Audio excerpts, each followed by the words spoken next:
Good morning friends आज हम एक बेहद ही महत्वपूर्ण ड्रग जिसे ग्राफिस न्यूटन्स बोलते हैं इस दवा के ऊपर चर्चा करेंगे। जानेंगे कि ये दवा किन लोगों को दे सकते हैं, ये दवा बच्चों और बुजुर्गों में क्या दोनों में दिया जा सकता है।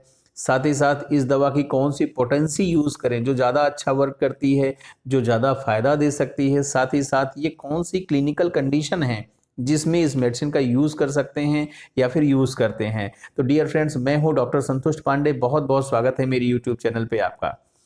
डियर फ्रेंड्स, एग्राफिस न्यूटन्स मेनली बच्चों की दवा है। ये सिर्फ बच्चों की ही नहीं है, ये बड़ों में भी दिया जा सकता है। बड़ों में भी इस दवा का खूब यूज होता है, परंतु ये दवा बच्चों पे ज़्यादा दी जाती है या बच्चों में ज़्यादा इसका एक्शन देखा जाता है। जिन लोगों को भी ये दवा दी जाती है वो कुछ क्लिनिकल कंडीशंस हैं जिनमें इस दवा का यूज किया जाता है। यदि ये इस दवा का मेन स्फेयर ऑफ एक्शन या इस दवा का मेन एक्शन नेजल कैविटी में है या फिर नाक पे है।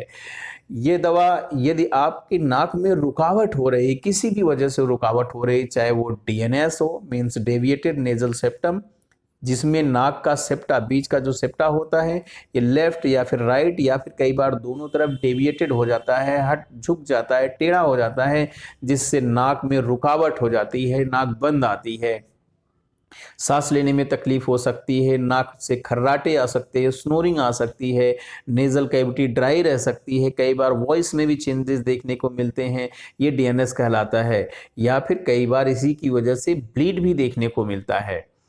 दूसरी कंडीशन होती है नेजल पॉलिप में भी इस दवा का अच्छा रोल है। नेजल पॉलिप मीन्स नाक में एक गांठ जैसा हो जाता है जो समस्याएं क्रिएट करता है या प्रॉब्लम्स क्रिएट करता है। उस कंडीशन में भी इस दवा का अच्छा रोल देखा गया है।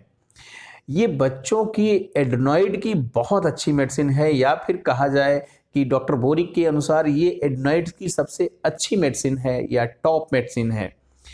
एडनॉइड्स बच्चों के गले में एक एडनॉइड होता है, उसी में इन्फेक्शन हो जाता है, जिसकी अच्छी मेडिसिन होती है। यदि बच्चे को एडनॉइड हो रहे हैं तो बच्चे को सांस लेने में तकलीफ होगी, बोलने में तकलीफ होगी, बच्चा मुंह से सांस लेगा, बहुत अच्छे से साउंड क्लियर नहीं बोल पाएगा।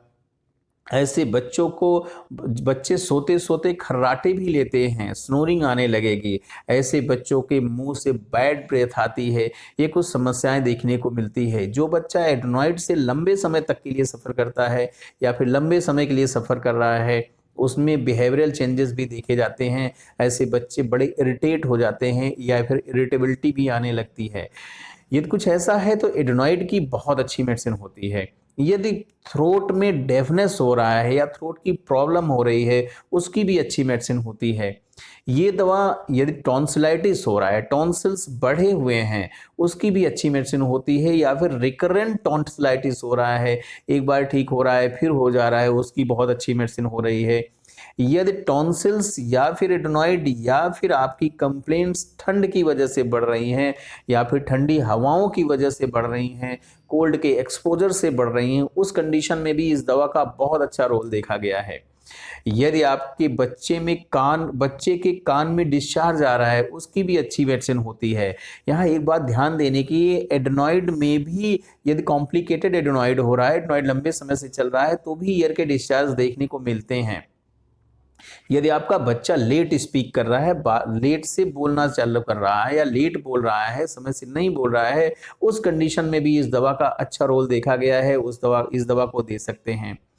ऑब्स्ट्रक्टिव स्लीप एपनिया, वैसे ये बड़ों की एक डिजीज होती है जिसमें इस दवा को दे सकते हैं, अच्छा रोल होती है। या फिर बड़ों में बार बार टॉन्सिल्स हो रहे हैं, उनकी अच्छी मेडिसिन होती है। ये कुछ क्लिनिकल कंडीशन होती है जिस कंडीशन में इस दवा को दे सकते हैं। इस दवा की मेनली 3x पोटेंसी दी जाती है, जिसकी 4-4 बूंदें सुबह दोपहर शाम 3 बार बड़ों में, और बच्चों में इसकी 2-2 बूंदें सुबह दोपहर शाम 3 बार दीजिए। एक बात इंपॉर्टेंट है कि 3x पोटेंसी की अवेलेबिलिटी थोड़ी सी कम होती है, या फिर मैं कहूँ कि आजकल नहीं मिल रही है। यदि आपको मिल जाती है तो बेस्ट है कि इसकी 3x पोटेंसी यूज करिए और जैसे बताया वैसे दीजिए।